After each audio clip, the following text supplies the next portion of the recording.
the sterile scent of antiseptic and despair. This, my dear friends, is the most common air one breathes within the hallowed, yet often heartbroken, halls of St. Jude's Children's Hospital. For years, as the resident chaplain, I have walked these corridors, my footsteps echoing a quiet rhythm against the backdrop of beeping machines and hushed cries. My vestments, though simple, often feel heavy, burdened by the unspoken pleas of parents and the fragile hope clinging to tiny bedsides. Each day is a testament to both the astonishing resilience of the human spirit and the profound, often crushing limits of our earthly understanding. I've witnessed courage that would humble saints and grief that would shatter mountains, and through it all, I've learned that true faith is not merely a comfort, but an audacious act of defiance against the overwhelming evidence of suffering. It was into this world,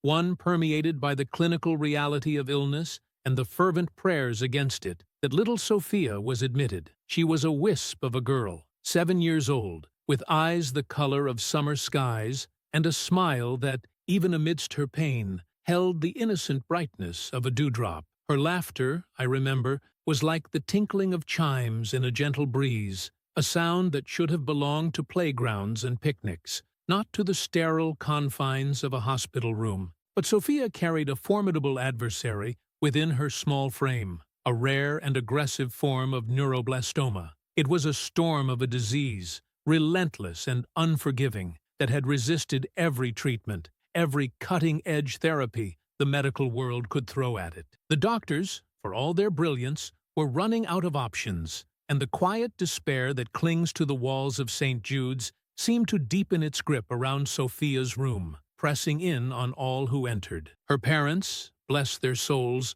were a living testament to unshakable faith. Maria, her mother, a woman whose hands were perpetually clasped in prayer, seemed to draw strength from some invisible wellspring of grace. Her husband, Carlos, though his face was etched with exhaustion and worry, carried himself with a quiet dignity, his voice a steady murmur of encouragement and scripture. They were a fortress of prayer around Sophia's small bed, their devotion a palpable shield against the encroaching darkness. I would often find them, kneeling by her side, rosary beads intertwined with their fingers, their lips moving silently, offering up every ounce of their hope to a God they trusted implicitly, even in this valley of shadows. Their faith was not a passive acceptance, but an active, wrestling prayer, born of a fierce love for their child and an unwavering belief in a power beyond human comprehension. They saw me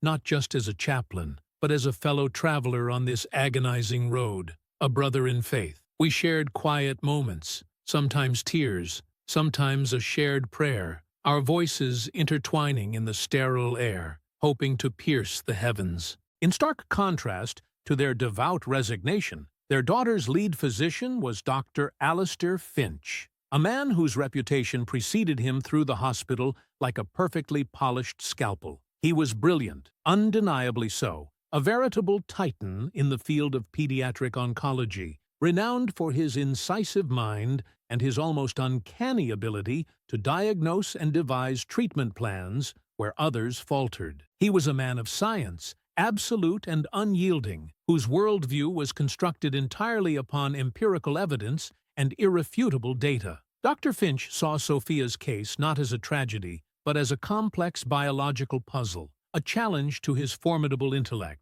a problem to be solved with precision and logic. Emotions, he believed, were hindrances to clear thinking. His brilliance, however, was often accompanied by a certain coldness, an intellectual detachment that could feel almost clinical in its disregard for the non-quantifiable aspects of human suffering. He possessed a sharp, almost dismissive skepticism towards anything that veered into the realm of the spiritual or the inexplicable. He made no secret of his atheism, often articulating his views with a stark, unsettling clarity. For Dr. Finch, Sophia's parents' faith was a pitiable, if harmless, coping mechanism, a psychological balm to soothe their minds in the face of inevitable biological reality. He viewed it as an understandable, perhaps even necessary illusion, but an illusion nonetheless, completely irrelevant to the intricate cellular warfare unfolding within Sophia's body. To him, God was a concept, not a factor. Miracles were aberrations, not interventions. He was a kind of high priest in the temple of reason, and he held no patience for what he considered sentimental superstitions. I would visit daily, sometimes twice, offering what comfort I could, a quiet presence, a listening ear, a hand to hold. I'd read passages from the Gospels, sometimes just a psalm, or simply sit in companionable silence with Sophia's parents. To Sophia herself, I would tell simple stories, or just hold her small hand, offering a quiet prayer for peace and healing. Yet, even my own prayers, deeply felt and earnestly offered, felt heavy in that room. They seemed to labor against the oppressive weight of Dr. Finch's grim, scientific certainty, a certainty that whispered of statistics, of probabilities, of outcomes that offered little hope. His pronouncements, always delivered with crisp authority, seemed to hang in the air long after he left, casting a pall over the fragile tendrils of hope that the parents, and indeed I, desperately tried to cultivate. I remember one afternoon, after Dr. Finch had delivered another sobering update detailing the cancer's relentless progression, the air in Sophia's room felt particularly thin, choked with unspoken grief. Maria had wept silently into Carlos's shoulder, while Sophia, though sedated, seemed to mirror their pain with a restless stirring. I sat by her bed, the worn beads of my rosary cool in my palm, and tried to pray, but the words felt like pebbles in my throat, heavy and leaden. It was a strange, unsettling sensation, as if the very air refused to carry my petitions heavenward. The cold, hard facts of the medical reports, coupled with Dr. Finch's unyielding logical framework, seemed to form an impenetrable wall, dimming even the light of faith. In such moments, I confess, even a priest can feel the chill of doubt, the terrifying whisper of despair, threatening to extinguish the flame of hope. The hospital, for all its dedicated care and scientific marvels, often felt like a grand, sterile cathedral of human limitation. And in that moment, for Sophia, for her parents, and even for myself, it felt as though we were standing at the very precipice of that limitation, gazing into an abyss where human hope alone might not be enough. We needed something more, something utterly beyond the sterile logic of science, something truly divine. The cold, hard facts of the medical reports, coupled with Dr. Finch's unyielding logical framework, had indeed formed an impenetrable wall, dimming even the light of faith. In such moments, I confessed, even a priest could feel the chill of doubt,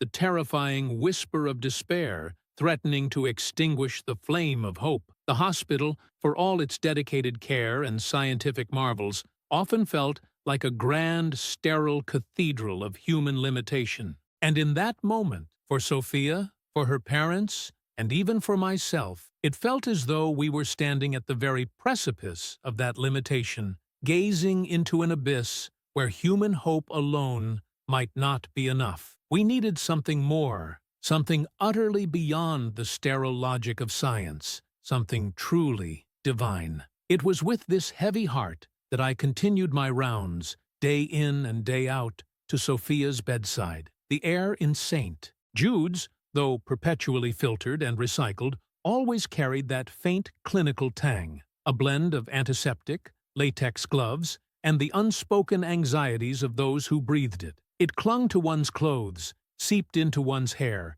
and became, in time, the very scent of the place, defining its every sterile nook and corridor. My visits to Sophia were a quiet ritual, a few murmured prayers, a gentle hand on her forehead, a word of comfort for her devout parents, Mariana and Ricardo, whose faith, though tested, remained a quiet, flickering ember in the dimness. They spoke little, but their presence was a constant, eloquent prayer, a testament to an enduring love that defied the grim pronouncements of medicine. One Tuesday afternoon, the hospital was, if such a thing is possible, even quieter than usual. The afternoon sun, filtered through the thick hospital windows, cast long, weary shadows across Sophia's room, illuminating the dust motes dancing in the still air. Sophia herself was asleep, her small body barely disturbing the crisp white sheets, a tiny figure lost in the vastness of the bed. Her parents sat vigil, Mariana gently stroking her daughter's hair, Ricardo reading quietly from a worn Bible. I had just begun the rosary, my fingers tracing the smooth, cool beads, my voice a soft murmur against the hum of the medical equipment. We were halfway through the joyful mysteries, reflecting on the Annunciation, a moment of divine intrusion into the ordinary. When it happened, it was not a sudden burst, no dramatic announcement, but a presence, a subtle shift in the very fabric of the air. At first, I dismissed it as a wisp of memory, a phantom scent from a distant church service, or perhaps some perfume lingering on my own vestments from a morning mass. But it persisted. It was unlike anything I had ever encountered within the confines of St. Jude's. It was not the cloying sweetness of the potted flowers that nurses sometimes brought in, nor the synthetic freshness of air fresheners occasionally deployed in the more, shall we say, fragrant corners of the hospital. No, this was something ancient, something pure, something utterly organic, yet somehow transcendent. It was the scent of roses, yes, but not the cultivated hothouse variety. These were wild roses, perhaps, the kind that bloom in forgotten gardens, their petals heavy with morning dew, carrying with them the sweetness of a summer morning and the earth itself. And interwoven with this delicate floral note was something deeper, richer, almost liturgical, the unmistakable aroma of frankincense. It wasn't the smoky, overpowering kind that billows from a censer during a solemn high mass, but a subtle, almost ethereal quality, as if the resin had been burned eons ago, and its blessed essence still lingered, infused into the very molecules of the air. It evoked images of sacred spaces, of quiet adoration, of ancient prayers rising through sunlit dust motes in cathedrals long past. I paused in my prayers, my hand still gripping the rosary beads, my brow furrowed in concentration. Was I imagining this? Was it a trick of my own longing, my desperate hope manifesting in an olfactory hallucination? I inhaled deeply, trying to catch it again, to confirm its presence. And there it was, stronger this time, unmistakably real, originating from no discernible source, yet undeniably present, radiating a profound sense of peace that began to gently push back against the sterile anxiety of the room. Across from me, Mariana, Sophia's mother, lifted her head slowly. Her eyes, usually heavy with unshed tears and exhaustion, were wide, suddenly luminous. She took a slow, deliberate breath, and a small, almost imperceptible gasp escaped her lips. Our eyes met, and in that shared glance, a silent, profound understanding passed between us. We didn't need words. Her face, etched with months of worry, now held a flicker of something new, something fragile, yet breathtakingly beautiful. Hope. It was a hope born not of medical bulletins or scientific advancements, but of an intuitive recognition that something sacred had indeed touched this sterile space. Do you smell that, Father?" she whispered, her voice barely audible, as if speaking too loudly might frighten the delicate fragrance away. I nodded, my throat suddenly tight with emotion, unable to articulate the depth of what I was experiencing. "Roses and frankincense," I managed to murmur, confirming her nascent wonder. We both looked around the room, a silent, almost reverent search. We checked the small nightstand, adorned only with a half-empty glass of water and a few get-well cards. We peered under Sophia's bed, where only a discarded slipper lay. We opened the small built-in closet, which held nothing but a few changes of Sophia's clothes. Nothing, absolutely nothing, that could account for such a distinct and potent aroma. There were no hidden sachets, no spilled perfumes, no exotic flowers brought in by visitors. The room, by all appearances, was exactly as it had always been, sterile, functional, devoid of extraneous adornment. Yet the perfume lingered, centering itself, it seemed, around Sophia's sleeping form, a gentle aura of sanctity. Mariana reached out a tentative hand, not quite touching her daughter, but hovering protectively over her small chest, her expression a mix of awe and bewildered joy. Ricardo, too, had put down his Bible, his gaze fixed on his wife, then on me, then finally on Sophia. He, too, had caught the scent, a subtle widening of his nostrils, a slight tilt of his head. He didn't speak, but the lines of worry on his face seemed to soften just a fraction. It was as if, for a fleeting moment, the weight of their world had been lifted by an invisible, fragrant grace. The sense of mystery was palpable, almost a living presence in the room. What was this? How could it be? My theological training, my understanding of divine intervention, whispered of miracles, of God's benevolent presence. But my rational mind, so accustomed to the logical progression of cause and effect, struggled to reconcile this unprovoked, unexplainable beauty with the harsh realities of Sophia's diagnosis. Yet it was real. The scent was vibrant, undeniable, a profound contradiction to the clinical sterility surrounding us. Just as this quiet, almost reverent wonder settled upon us, the door to Sophia's room swung open with its usual precision, and Dr. Alistair Finch stepped in.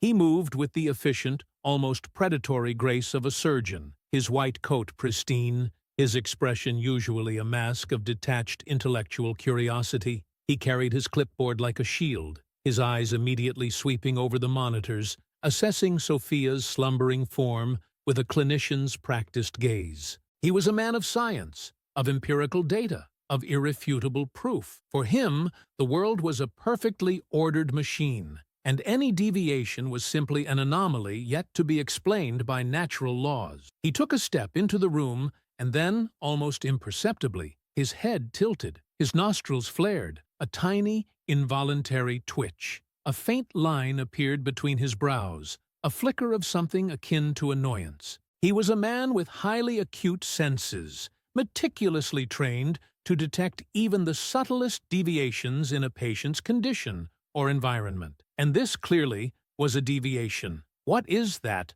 smell?" he asked, his voice crisp, cutting through the fragrant air like a scalpel. There was no curiosity in his tone, only a demand for immediate explanation, an expectation that any irregularity would be swiftly categorized and dealt with. He sniffed the air again, a sharp, dismissive intake, as if trying to identify a disagreeable odor. I hesitated, unsure how to articulate the sacred, the inexplicable, to a man who lived by the immutable laws of chemistry and biology. "Doctor," I began, we noticed it too. It's a very pleasant fragrance." He scoffed, a small, dismissive sound that was more exhalation than actual vocalization. His gaze, sharp and analytical, swept across Sophia's parents, then settled on me, lingering with a hint of suspicion. "Pleasant or not, Father, it has no place in a sterile environment. It could be anything. An allergic trigger, a contaminant.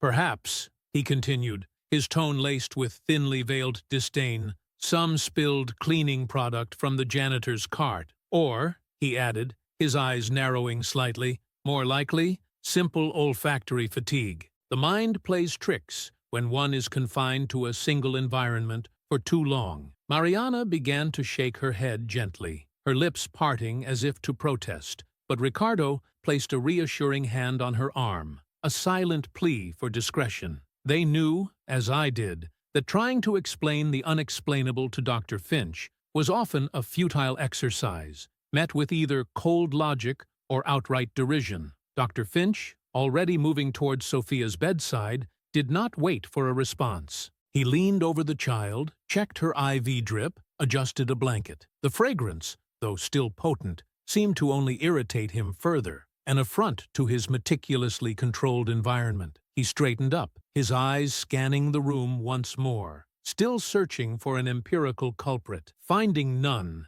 his gaze hardened. "Nurse!" he called out, his voice echoing in the small room. A young nurse, who had been lingering near the doorway, drawn perhaps by the very scent Dr. Finch found so vexing, jumped slightly and hurried forward. "Yes, Dr. Finch? I want this room aired out immediately," he commanded, his voice clipped and precise. "Check the ventilation. Open the windows if possible, though I doubt it will help with the hospital's centralized system." and have housekeeping double-check for any residues or spills. I don't want any unidentifiable odors in my patient's room. Understood? Yes, doctor, the nurse replied, though her eyes, when they met mine for a fleeting moment, held a hint of bewilderment, and perhaps a touch of wonder, as if she, too, had caught the impossible perfume and recognized its profound beauty. Dr. Finch gave one last, dismissive sniff, scribbled something onto his clipboard,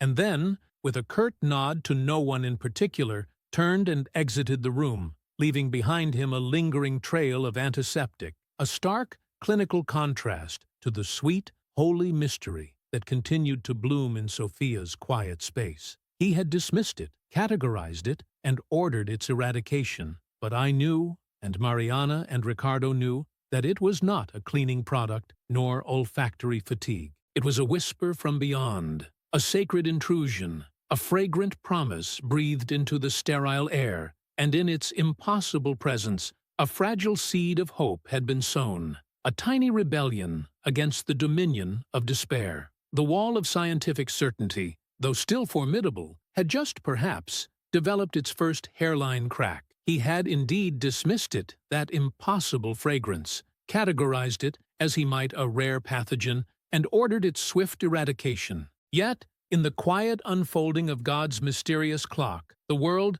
does not always bend to the will of human decree. For all Dr. Finch's scientific certainty, for all his crisp instructions, the scent did not fade. No, it did not. It deepened. It rooted itself in Sophia's small hospital room, a fragrant tree of life blossoming where despair had long held dominion. It was not a sudden, overwhelming explosion of perfume, but a gentle, steady accretion, like dawn light slowly conquering the night. Each morning, as I pushed open the heavy door to Sophia's room, a wave of that inexplicable aroma would meet me. It was no longer a whisper, but a soft, undeniable presence. Imagine the air of an ancient cathedral, not heavy with stale incense, but fresh with the memory of countless prayers, mingled with the purest essence of a rose garden after a spring rain, and a hint, too, of something almost metallurgical, like polished silver, which I can only describe as the clean, sharp scent of purity itself. It clung to Sophia,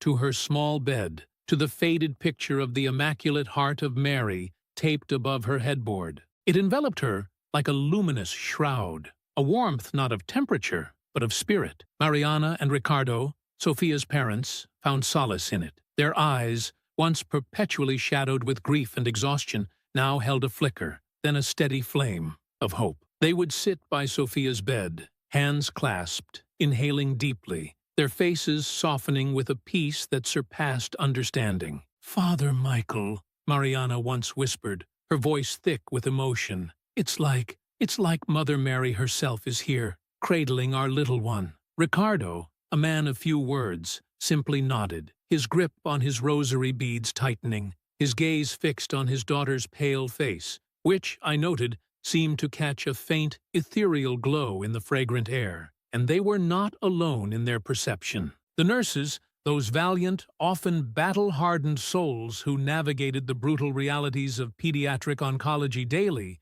began to linger. At first, it was a subtle shift. A nurse might pause a moment longer after administering medication, her head cocked, a slight furrow in her brow. Then, they started speaking about it amongst themselves, in hushed tones, away from Dr. Finch's ear. "Did you smell that again, Sarah?" one would ask, to which another would reply, "Oh yes, it's heavenly, like nothing I've ever encountered." The sterile antiseptic air of St. Jude's, which usually served as a shield against emotional vulnerability, seemed to part in Sophia's room, allowing a current of something altogether different to flow through. Hardened professional demeanors softened. The brisk efficiency gave way to a quiet reverence. I saw nurses close their eyes for a moment, take a deep breath, and then return to their duties with a noticeably gentler touch, a deeper empathy in their gaze. Some, I confess, even began to shed a tear or two,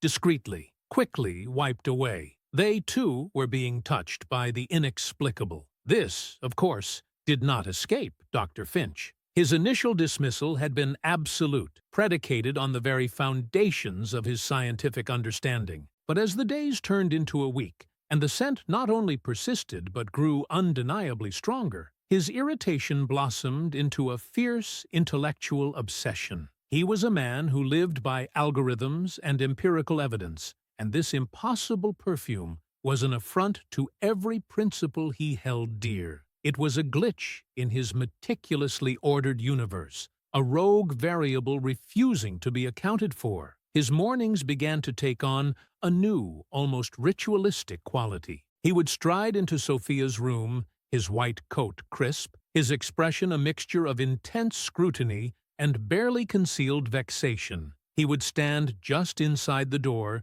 taking a deep, deliberate sniff, as if to challenge the very air to defy him. Then, with a frustrated huff, he would begin his inquisition. He called in the hospital's facilities manager, a grizzled man named Frank, who had seen it all. "Mr. Thompson, doctor," Finch began, his voice tight with professional annoyance, "I want a comprehensive inspection of the ventilation system in this room. Every duct, every filter, every micron. There is an inexplicable odor, and I insist on identifying its source." Frank, used to doctors' eccentricities, did as he was told. For a full day, engineers crawled through the hospital's arteries, testing air samples, checking for leaks, for anything that could explain the phenomenon. The reports came back clean. Nothing. Pristine, sterile, hospital-grade air, save for the inexplicable fragrance that continued to emanate from Sophia's bed. Dr. Finch, undeterred,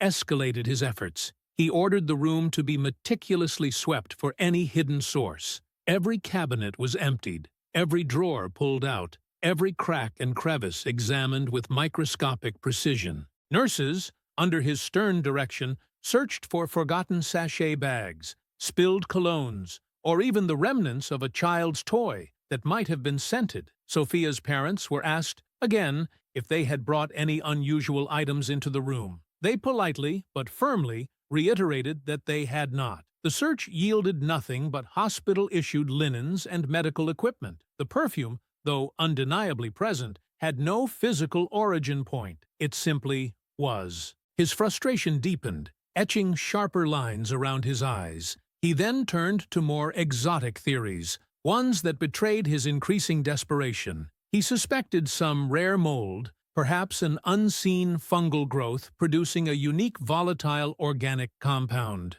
He brought in a team of environmental specialists, armed with highly sensitive gas chromatographs and mass spectrometers, devices designed to identify molecular structures down to the most infinitesimal trace. They took air samples, swabbed surfaces, even collected dust motes for analysis. Hours they spent, their equipment humming, their faces grimly focused on their readouts. I remember watching them, these men and women of science, utterly convinced that every mystery had a material explanation, a reducible formula. They resembled a modern-day inquisition, but instead of heresy, they were searching for an invisible, perfumed crime. Dr. Finch paced nearby, his hands clasped behind his back, his brow furrowed, a silent commander overseeing his scientific troops. He was so utterly convinced that the answer lay in the material world that the only thing missing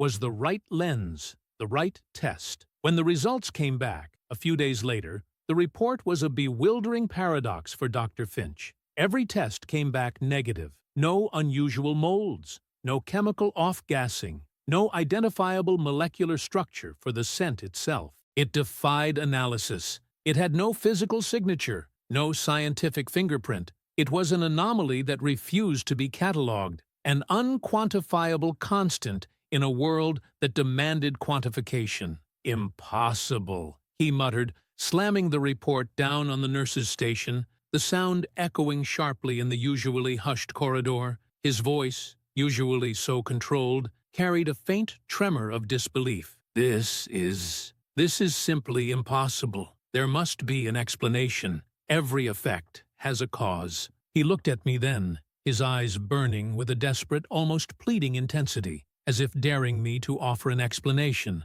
or perhaps to share in his discomfiture. I simply met his gaze, my own expression, I hope, conveying only compassion. "Doctor," I said softly, my voice designed to soothe rather than challenge, "perhaps some things are not meant to be analyzed, but simply to be received." He scoffed, a short, sharp expulsion of air, turning away as if the very idea was an insult to his intellect. He adjusted his glasses, picked up the report again, and began to pore over it, as if a longer, more intense stare would somehow conjure the missing data, the elusive chemical formula. But I saw it then, undeniably, in the rigid set of his shoulders, in the frantic flicker of his eyes, in the subtle clenching of his jaw. The wall of scientific certainty, formidable as it was, had not just a hairline crack. It was beginning to buckle under the persistent, gentle pressure of a reality utterly beyond its comprehension.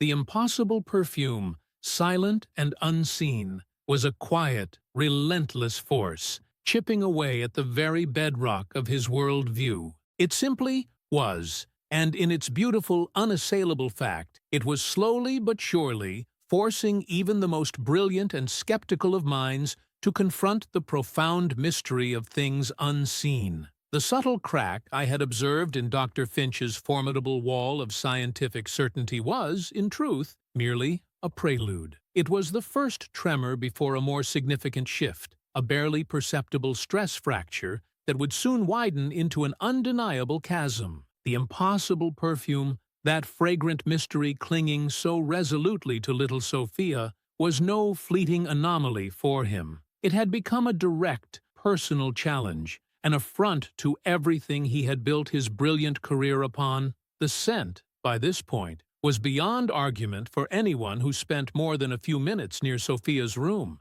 It was not merely present, it was insistent. It saturated the very air, an ethereal presence that defied the sterile confines of St. Jude's. The hospital, designed to neutralize all that was organic, all that was humanly messy, all that could carry contagion or scent, was being subtly, beautifully, yet stubbornly overwhelmed. It wasn't just in Sophia's immediate vicinity anymore. Step onto the pediatric wing and, if you paused, if you truly allowed your senses to open, you could catch the faint, sweet breath of it, even down the corridor. It wove itself through the antiseptic tang, a silken thread of grace in a tapestry of suffering. The nurses, bless their weary souls, were the first among the medical staff to truly acknowledge its undeniable existence. They were pragmatic women and men, hardened by the daily grind of illness and the constant presence of death. Yet they were also caregivers,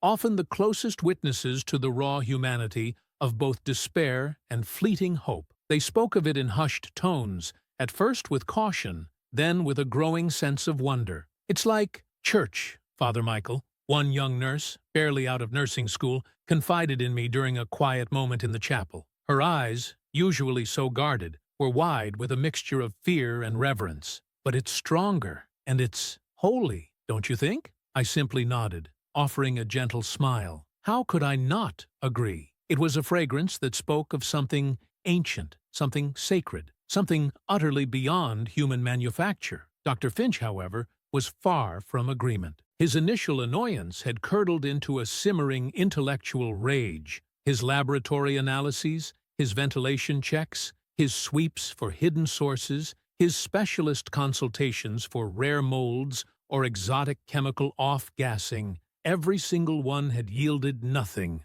No molecular structure, no particulate matter, no volatile organic compounds. The Perfume simply was a beautiful, undeniable fact that defied every law of his material world, every principle of chemistry and physics he had ever known. And this defiance was, to him, intolerable. His obsession became palpable. He stopped merely studying the scent. He began to hunt it, like a predator tracking elusive prey. His rounds, once brisk and efficient, now stretched longer. His focus narrowed not on Sophia's complex medical charts, but on the invisible, fragrant anomaly that permeated her space. He would stand in the doorway, sniffing the air with an almost desperate intensity, his brow furrowed in a permanent frown. His colleagues, initially humoring him, now exchanged uneasy glances. They too smelled it, of course, but they, unlike Dr.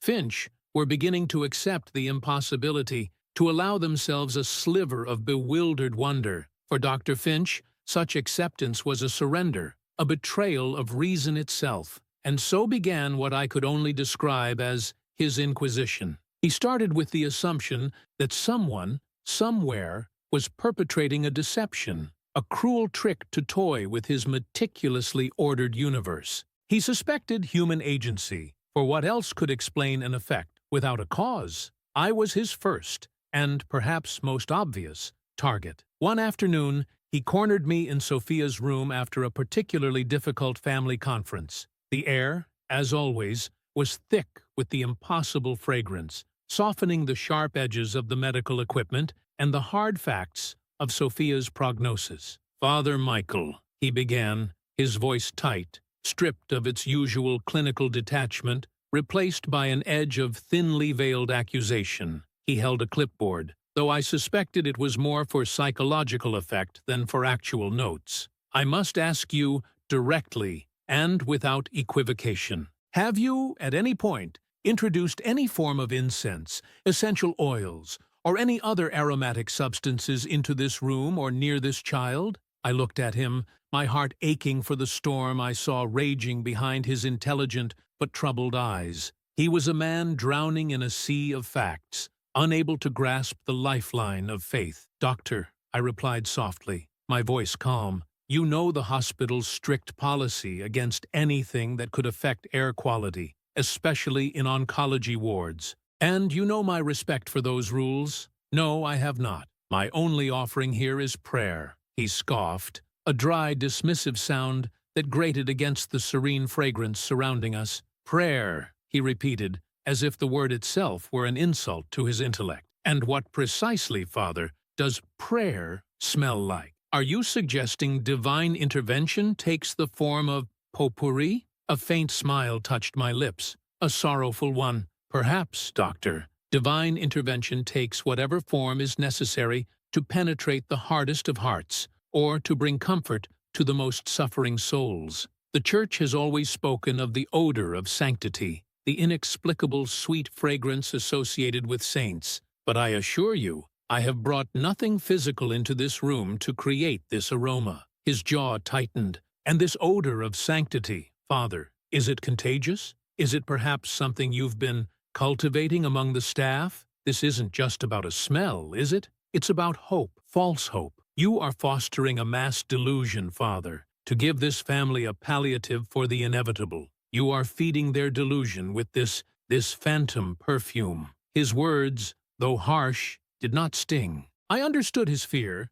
his desperate need to impose order on a world that was, for him, suddenly spiraling into chaos. "Dr. Finch," I said, meeting his gaze squarely, "hope is never false when it is rooted in God. And I believe what we are witnessing here is far from a delusion. It is a mystery. And mysteries, by their very nature, resist categorization and analysis. They invite awe, not dissection." He merely grunted, turning away in frustration, running a hand through his already disheveled gray hair. He was clearly unsatisfied, but moved on, his scientific method demanding he eliminate all possibilities, however absurd, before considering the truly impossible. Next, it was Sophia's parents, Maria and Roberto. They were already bearing an unbearable burden, their small daughter fading before their eyes. Yet, their faith remained a steadfast beacon, even in the encroaching darkness.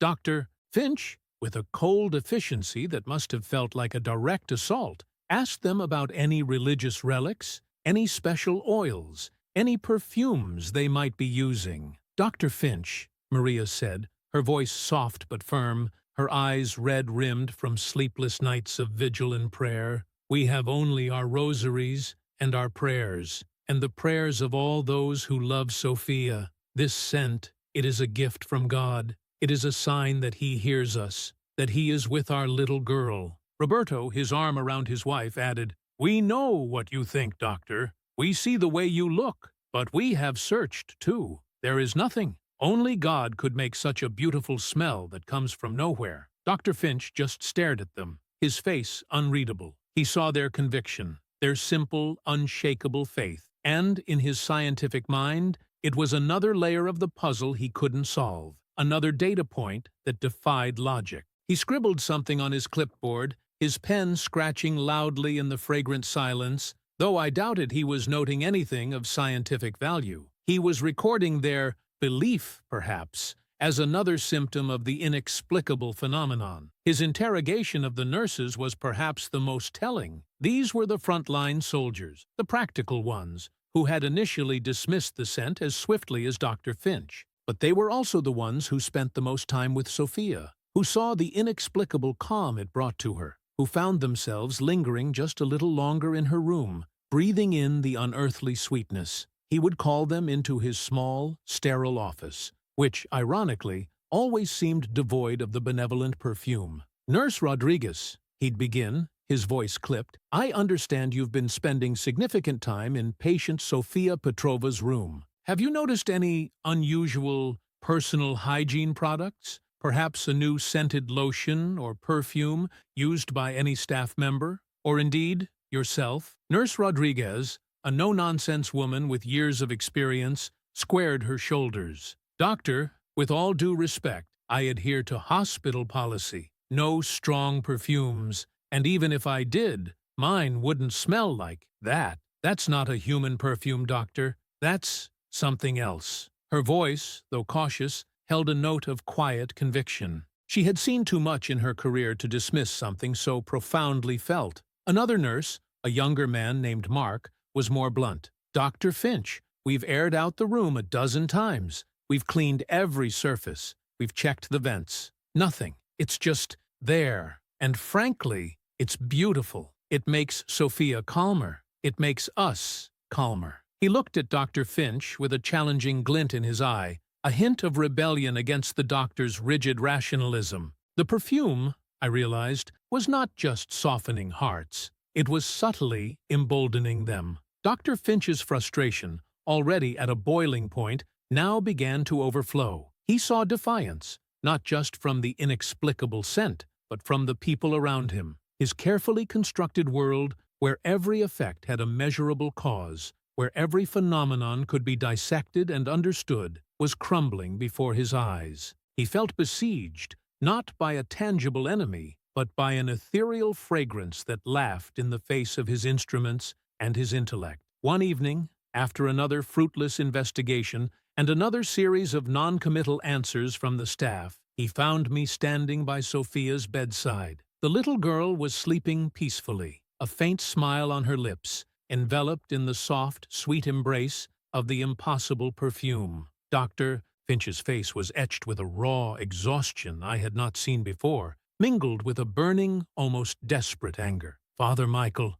he said, his voice low, a dangerous rumble beneath the surface, this charade cannot continue. The parents are clinging to an illusion. The staff are becoming sentimental. This is a hospital. We deal in facts, in demonstrable science, in tangible realities. This thing, he gestured vaguely at the air around Sophia, as if swatting at an invisible fly, is a distraction. It's unprofessional. It's an insult to everything we stand for here. I turned to face him, my heart heavy. I could see the torment in him, the agony of a brilliant mind encountering something utterly outside its paradigm. "Doctor," I began, choosing my words carefully, "I understand your distress. Your training, your entire worldview, tells you this is impossible. But tell me, have you considered that perhaps, just perhaps, your worldview, however brilliant, may not encompass the entirety of existence?" He actually laughed, a short, bitter sound. "Existence, Father,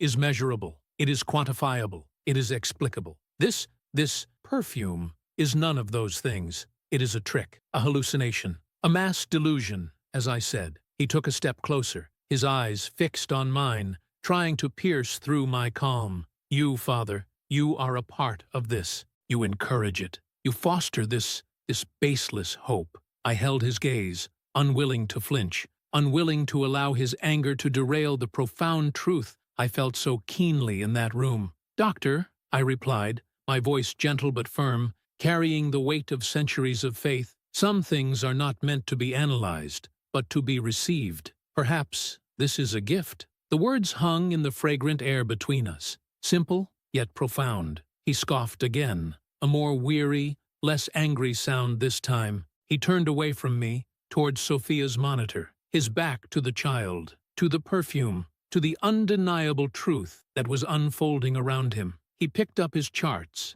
His hands, usually so steady, now trembled ever so slightly. He began to pore over them, his eyes scanning the familiar lines of data, as if a longer, more intense stare would somehow conjure the missing information, the elusive chemical formula, the scientific explanation that would put his world back in order. But I saw it then, undeniably, in the rigid set of his shoulders, in the frantic flicker of his eyes, in the subtle clenching of his jaw. The wall of scientific certainty, formidable as it was, had not just a hairline crack. It was beginning to buckle under the persistent, gentle pressure of a reality utterly beyond its comprehension. The impossible perfume, silent and unseen, was a quiet, relentless force, chipping away at the very bedrock of his worldview. It simply was, and in its beautiful, unassailable fact, it was slowly but surely forcing even the most brilliant and skeptical of minds to confront the profound mystery of things unseen. The foundation was no longer merely cracked, it was beginning to give way, preparing for a collapse that would either destroy him or rebuild him anew. The collapse I had dimly perceived in Dr. Finch's fortified worldview, a tectonic shift beneath the surface of his scientific certainty, was not to be a slow, quiet surrender, a gentle erosion of his deeply held convictions. No, it was to be preceded by a collapse far more profound, a shattering of all earthly hope that would leave no stone of human presumption unturned, no corner of rational thought unscorched. I had noted, in the previous days, subtle changes in the doctor, a fleeting flicker of unease in his usually unyielding gaze, a fractional hesitation before his crisp dismissals, the faintest tremor in his hands as he adjusted his spectacles, hairline cracks, perhaps, in the very foundation of his certainty. I had prayed for these small openings, these tiny breaches in his intellectual armor, hoping they might allow the light of grace to penetrate. But the path to conversion, I was learning, often winds through the darkest valleys of human despair. The very next morning, as the first pale light of dawn struggled to pierce the perpetual twilight of St. Jude's hallways, filtering wanly through the grimy windows to paint weak, insipid stripes on the linoleum, the insidious storm of Sophia's illness, which had seemed to lull briefly, offering a cruel mirage of respite, erupted with a ferocity that took even the seasoned staff by surprise. It was as if the disease, a malevolent entity angered by the inexplicable presence of the fragrant grace, had decided to unleash its full, terrifying might in a final, vicious assault, silencing all whispers of hope with a guttural roar. I had just stepped out of the small hospital chapel, its cool, quiet air still clinging to my senses, a sanctuary from the relentless march of medical routine, the scent of the sacred chrism oil from yesterday's anointing, a blessing poured out in faith for Sophia, still clung faintly to my vestments, a quiet, almost defiant counterpoint to the lingering rose and frankincense I carried from Sophia's room. My steps were light, my spirit cautiously buoyed by a fragile hope that the inexplicable perfume was indeed a sign, a promise, a tangible manifestation of divine intervention. I had spent an hour in prayer, the flickering vigil lamp casting long, dancing shadows, wrestling with the mysteries of suffering and grace, offering Sophia and her family into the boundless mercy of God. I remember the weight of the rosary beads in my hand, each decade a silent plea, each Our Father a balm to my own anxieties.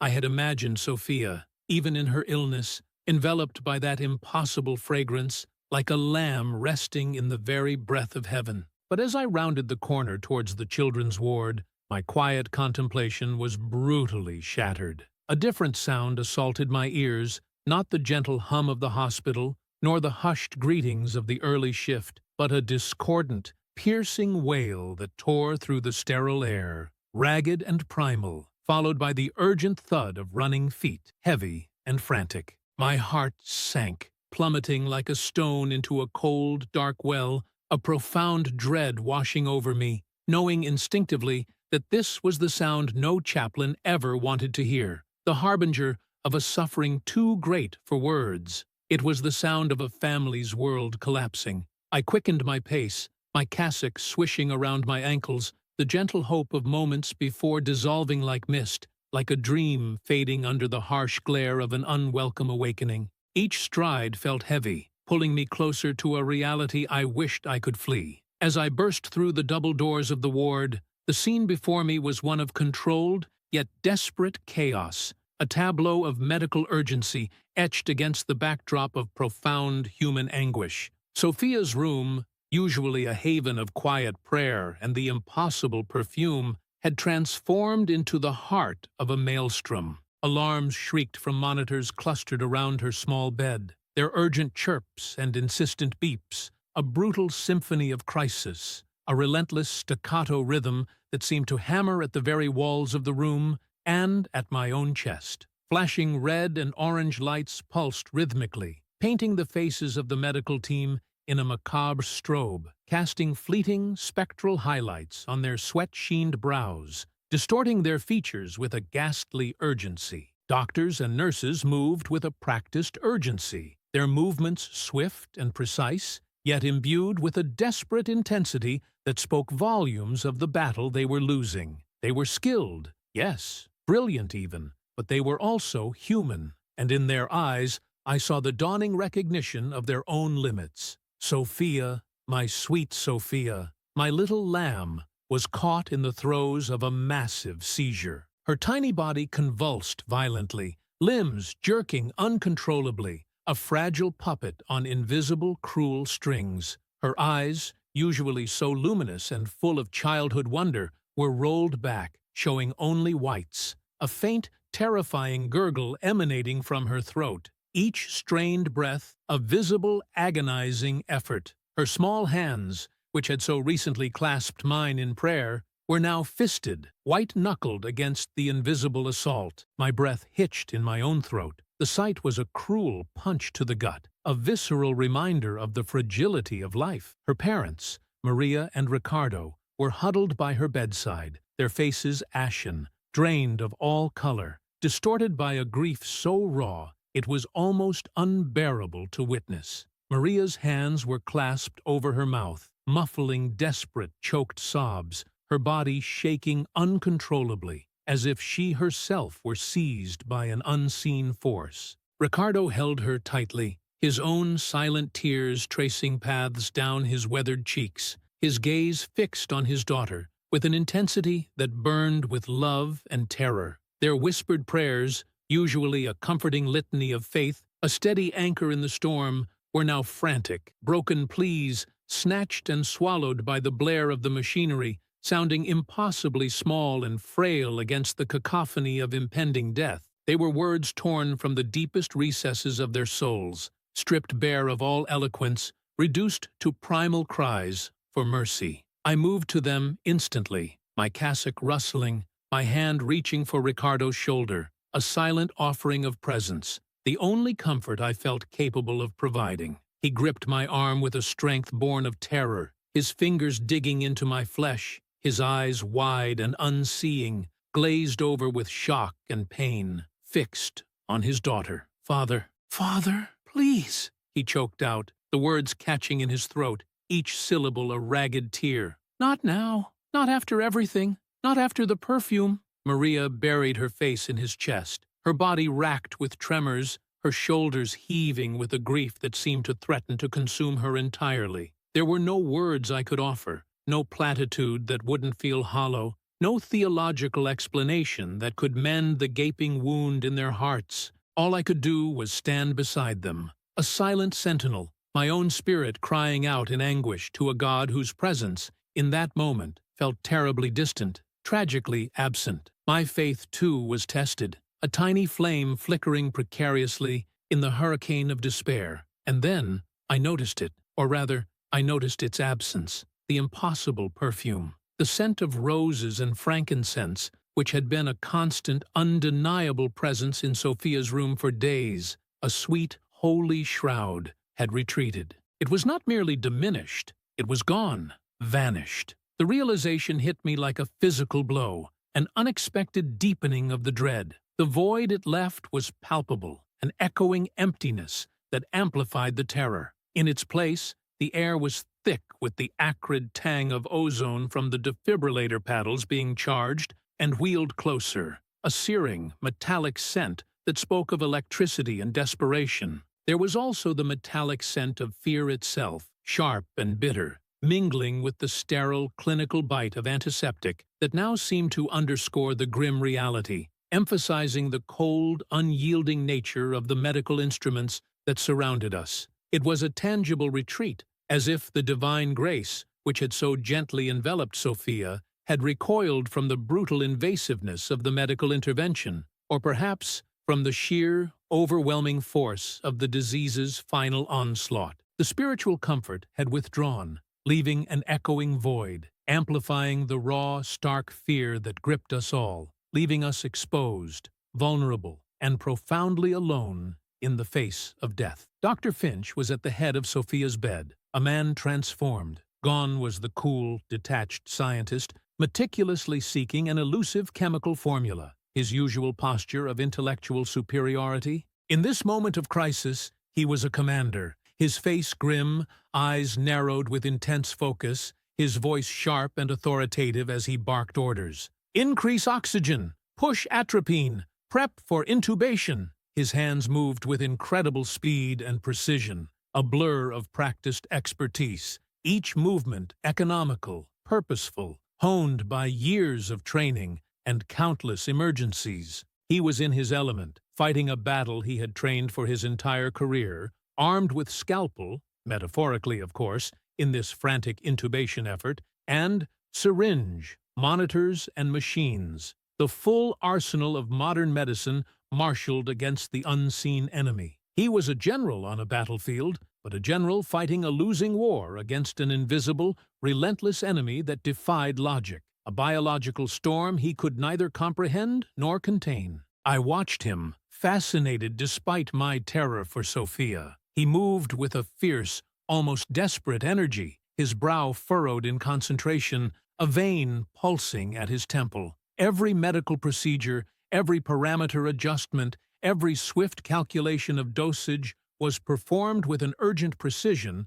that spoke of his dedication, his brilliance, his unwavering commitment to his patient. He was a man desperately trying to outwit death with intellect and skill. But beneath the veneer of professional stoicism, I could sense the immense strain, the immense weight of responsibility, and perhaps a growing frustration that bordered on rage. This was a puzzle he couldn't solve, a biological storm that refused to yield to even his prodigious intellect and unwavering resolve. For all his scientific certainty, for all his mastery over the material world, he was up against something that defied his every tool, his every expectation. It was a testament to the limits of even the most brilliant human mind when confronted with the ultimate mystery of life and death. And in that moment, I saw a profound loneliness in his battle. The minutes stretched into an eternity, each second dragging by with the weight of a leaden hour.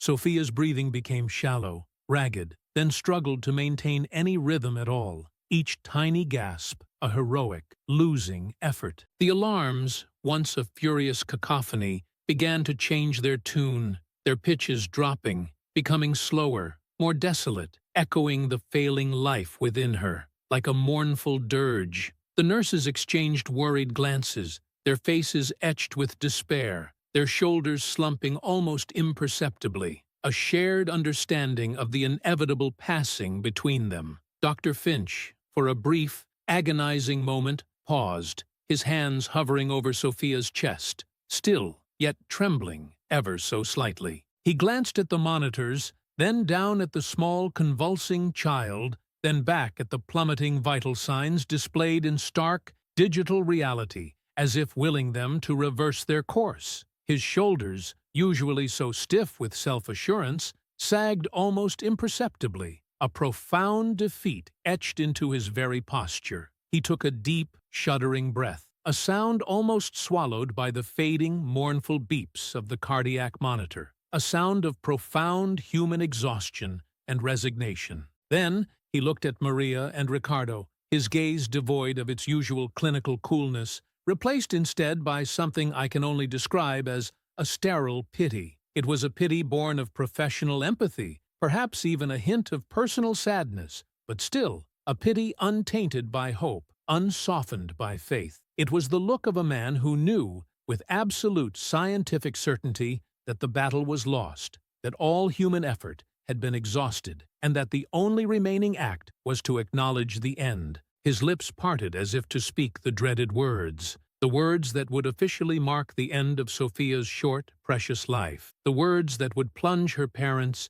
into an abyss of irreversible grief. The air hung heavy, pregnant with the unspoken, irreversible finality, a palpable silence that screamed of loss. The room was no longer filled with the beautiful, impossible perfume, but with the suffocating reality of impending death, a stark, brutal testament to the limits of human power, a vacuum waiting for either oblivion or a miracle. And in that moment, oblivion seemed the only guest expected. His lips parted, a grim physician's duty etched upon his face, ready to articulate the final irreversible pronouncement. The words, though unspoken, already echoed in the suffocating stillness of the room, a chill premonition of the abyss awaiting Sophia's devout parents. It was a silence so profound, so absolute, that it seemed to absorb all sound, all light, all hope, leaving behind only the acrid tang of despair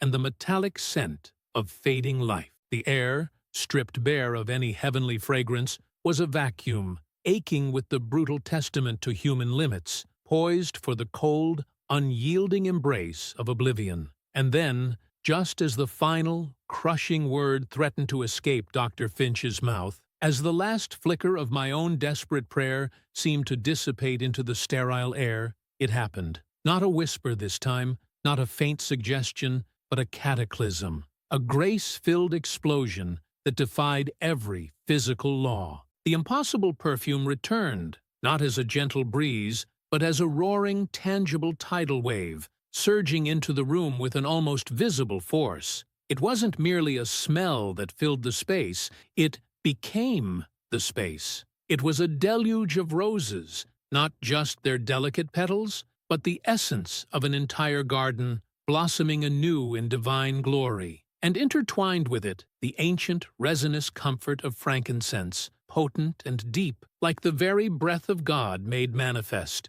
This was no subtle aroma. It was a physical presence, a wave of warmth that swept through the room, washing over us, through us, and silencing every frantic thought, every blaring alarm, every rasping breath of fear. It was thick, almost viscous, a golden haze that seemed to shimmer on the very air, pushing back the cold, clinical reality of the hospital room. I felt it not just in my nostrils, but on my skin, a gentle, pervasive heat that seemed to soothe every aching muscle, every trembling nerve. It was overwhelming, yes, but not suffocating. Rather, it was the most perfect, profound peace I had ever known, a balm poured directly from the heart of heaven. It felt as if the very molecules of the room had been rearranged, blessed, sanctified, displacing the harsh antiseptic, the metallic tang of fear, the ozone of the medical devices.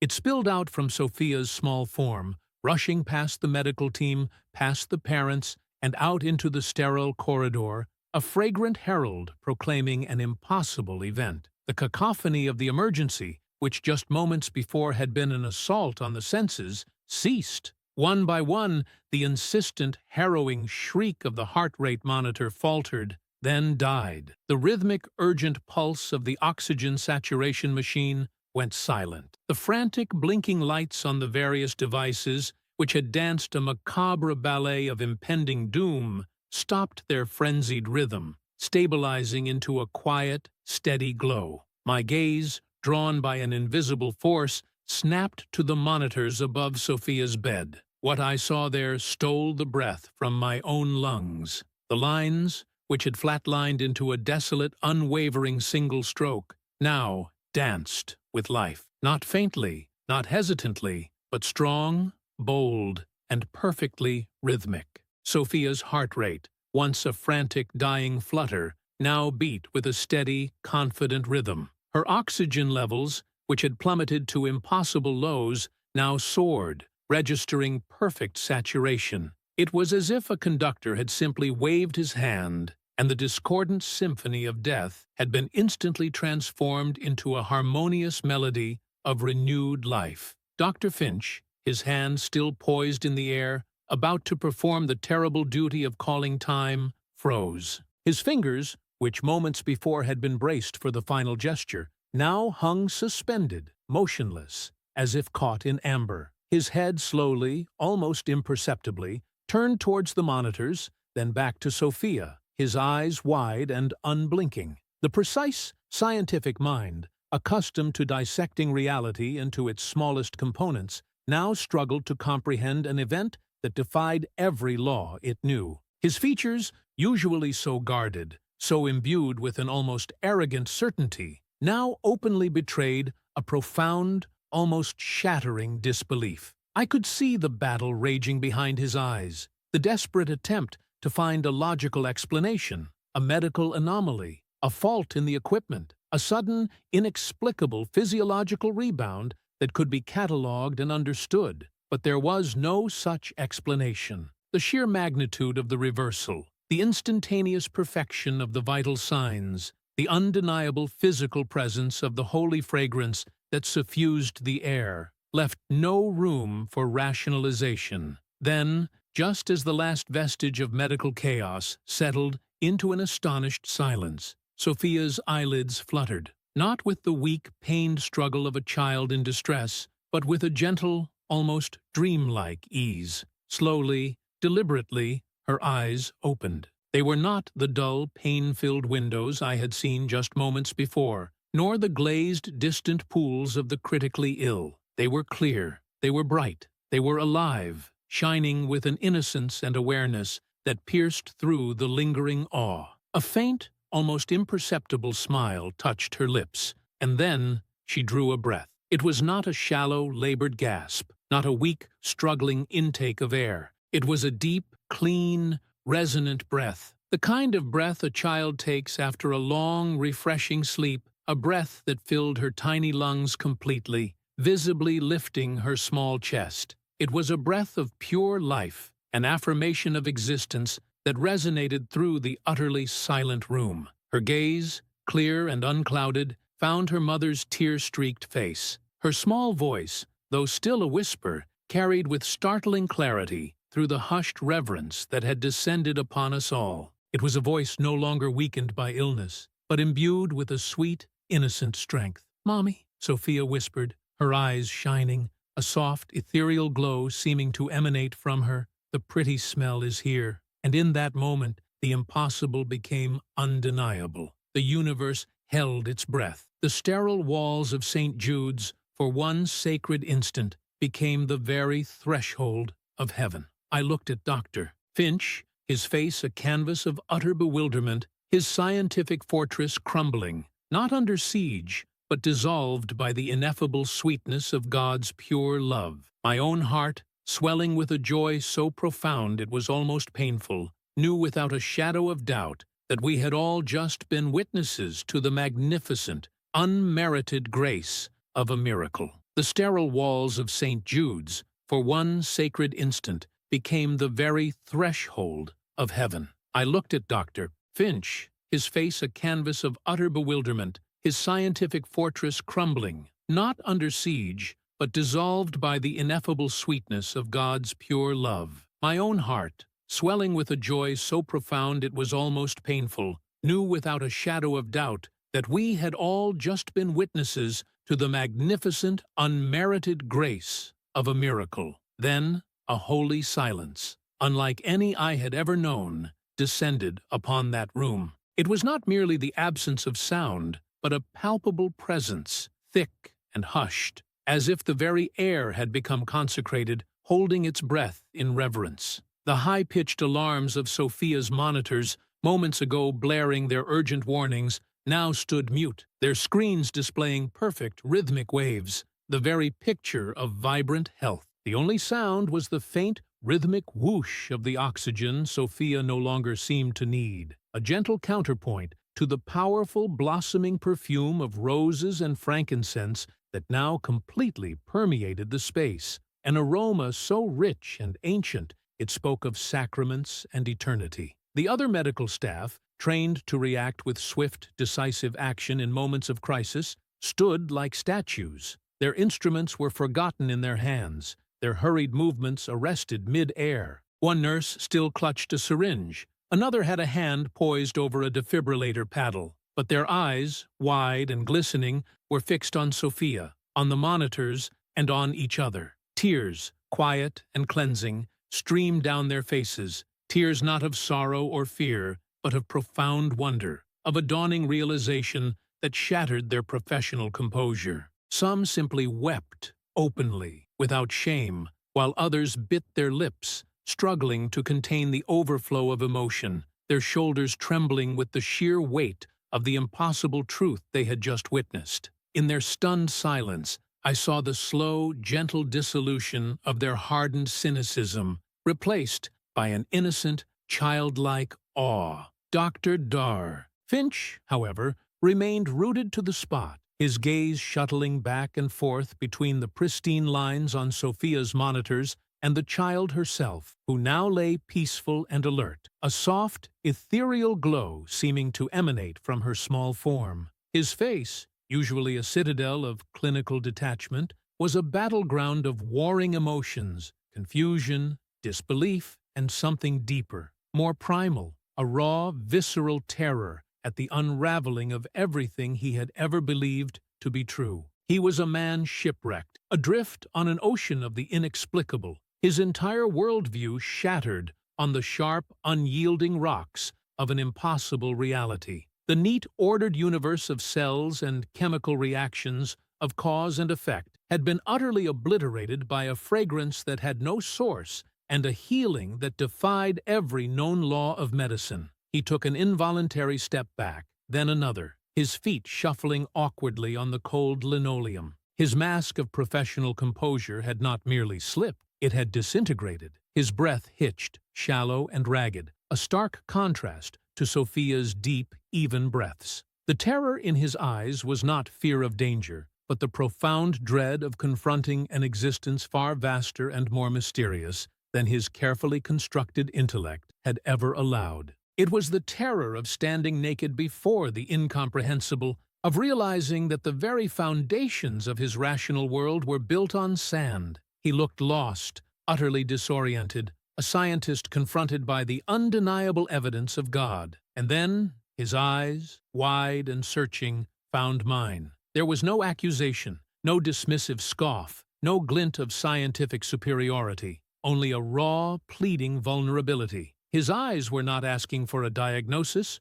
or a prognosis, or a medical explanation. They were asking for meaning. They begged for an explanation I, in my humble humanity, could not articulate in words, save for the one he had so long and so vehemently rejected. I offered him only a silent, compassionate nod, a gentle encouragement to simply receive the truth unfolding before him, without the need to dissect or intellectualize. My heart ached for him, knowing the immense struggle taking place within his brilliant, wounded spirit. It was then that it happened. Slowly, laboriously, as if wrestling with an invisible force, the great Dr. Alistair Finch, the man of science and logic, began to descend. With a slow, grinding finality, his knees bent, his shoulders slumped, and he slid, not gracefully, but with a heavy, deliberate surrender, onto the cold linoleum floor beside Sophia's bed. There was no theatricality in the gesture, no sudden conversion. It was simply the last, desperate act of a man who had exhausted all other avenues of understanding, whose intellect had reached its absolute limit, whose pride had finally yielded to an undeniable, overwhelming truth. He did not speak. He did not pray in any audible way. He simply knelt, his head bowed, his face hidden from us all, in the tangible, overwhelming presence of a power utterly beyond his comprehension. The once formidable scientist was now merely a man, humbled and broken open in the face of the divine. The sight of their revered, often intimidating chief physician on his knees had a profound effect. As if released from a spell, or perhaps drawn by an invisible current of grace, the other doctors and nurses began to follow suit. One by one, hesitantly at first, then with increasing certainty, they too lowered themselves to the ground. The quiet clatter of knees hitting the hard floor was the only sound for a moment, interspersed with the soft sniffles of those still weeping. A surgeon, renowned for his steady hand and even steadier nerves, knelt beside a young intern. A veteran nurse, who had seen more death than most could bear, knelt beside a respiratory therapist. In that small, fragrant room, filled with the impossible scent of roses and frankincense, a silent congregation formed. Each soul bowed not in a prescribed ritual, but in an involuntary, profound act of worship, a collective surrender to the undeniable, beautiful mystery that had unfolded before their very eyes. God had chosen to make his presence known, and his silent command had been obeyed. Sophia was discharged precisely 1 week later. Her scans, once painting a grim portrait of an aggressive enemy, were now pristine, impossibly clean.